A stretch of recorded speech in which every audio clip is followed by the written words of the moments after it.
side.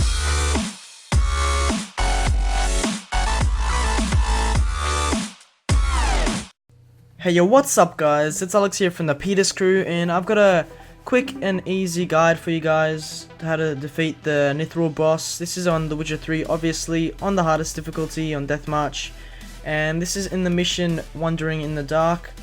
And let's begin. So I was level 6 when I defeated him, and he's not a hardest boss. The one before him, the Golem boss, that one's pretty hard.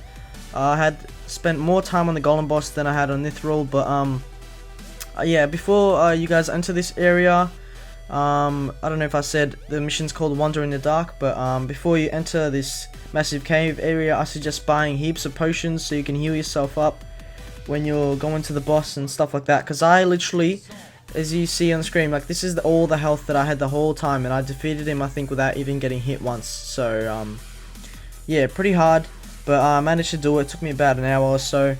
Yeah, so his first phase, he has 3 phases altogether, and I would suggest using the heavy attacks on him because I found them the best and most useful. So I think you'd use about 9-10 heavy attacks each phase, or each bar, I guess you could say, at the top of his health. And yeah, so I suggest using that heavy attacks. And to dodge, I would really suggest sometimes using the really far dodge, but mainly using the quick dodge, so you can just you know, just dodge to the side quickly and just hit him from the back and stuff like that, because he does have pretty slow attacks.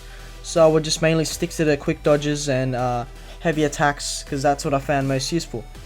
Now once you beat his first stage, you then basically he will just be careful, stay away from him, because he will crouch down, and after he will create an orb around him, and if you get too close to him, if you try and attack, he will his orb will basically send a pulse out around it, I guess you could say, and it will damage you.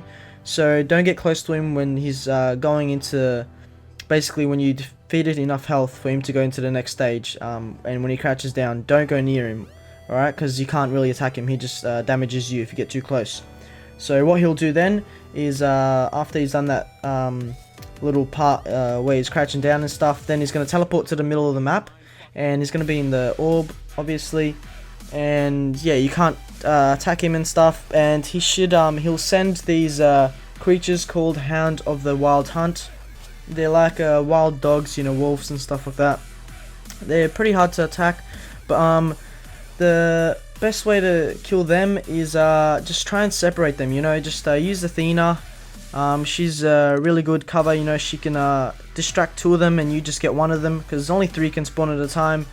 But yeah, I would just suggest using her to distract like 2 of them and try and get 1 away from the pack.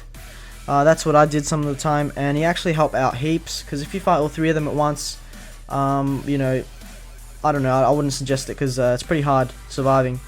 As you see, I had like no health, so 1 hit and I was dead, so it's pretty hard for me. But also the sign I suggest you should be using is the Quen sign. I found that one most useful, as it obviously is, I think, the best sign to use on this difficulty on Deathmarch, because obviously, you know, you don't take any damage after you get hit and stuff like that. But other than that, yeah, I think that's it. And then after, when he gets out of that orb, he will get out of the orb when you have one of those, what is it called, Hound of the Wild Hunt, one of those like wild dog things left, or if you defeated all of them, then he'll get out of the, basically the sphere thing, and you can actually attack him again. And then the second time you have to destroy all of his health, and then basically he should go into the sphere again, and you can't hit him, and he'll spawn in more Hound of the Wild Hunt. And after you defeat them again, then basically he'll come back and you can attack him, and just keep using heavy attacks and quick dodges, and to just basically kill him. And that should be it. And I think if you, on that last stage of his, if you reach about, make him at about 10% health or 5%, then Athena should just finish him off, like blow his head off or something like that. So yeah, pretty freaky, but yeah, and that should kill him off, guys. So yeah, hope you guys found that helpful. More tips and tricks coming on the way in the wilds on The Witcher 3, And stay tuned to my channel. As always, leave a like, comment, any thoughts down below on this tips and tricks video, walkthrough, whatever you want to call it. And subscribe to join the Peedus Crew for more tips and tricks like this. And I'll see you guys in the next one. Peace!